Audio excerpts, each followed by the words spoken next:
You serious? Okay, so ask the question you asked my brother.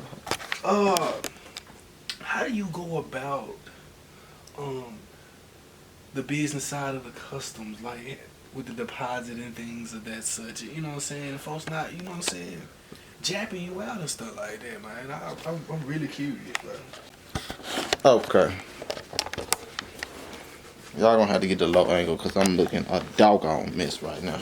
But it's okay though. Let me turn it right down. Alright, so Lee, he asking basically, struggles. The cap, what I mean, as he referred to the Memphis slang that we use around that way. The jab. Ah! A lot of times, folks, it's a lot that can go on, especially when you're doing orders like in person and stuff like that. So, with in person orders, I actually try my best not to do them joints, just because it's like you can't really get it in writing type of stuff. You know what I mean, like an agreement and everything. Right. But especially when you first starting up, you're gonna have to do stuff like that. I mean, I still do it to this day, but I can't even name the last time I did that. But if you're gonna take an order in person, make sure you have like just say you at a sneaker event, right?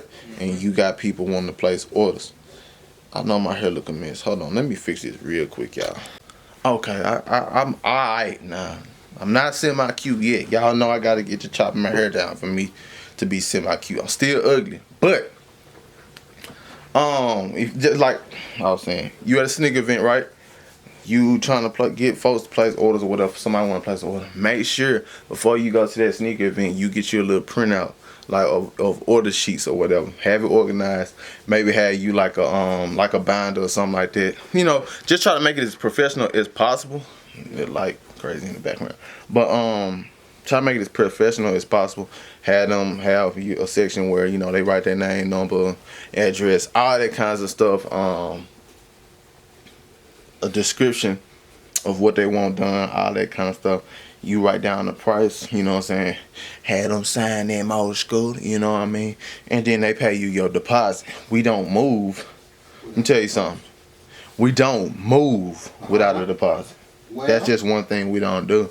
Because the thing is, we had to get paid for our time. So if you flush me out, I can't get that time back. So you have to pay me for my time on top of paying me for my work. You feel me?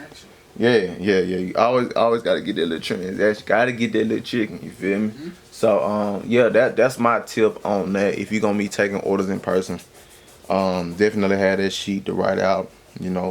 Have it full detail, all that kind of stuff, pricing.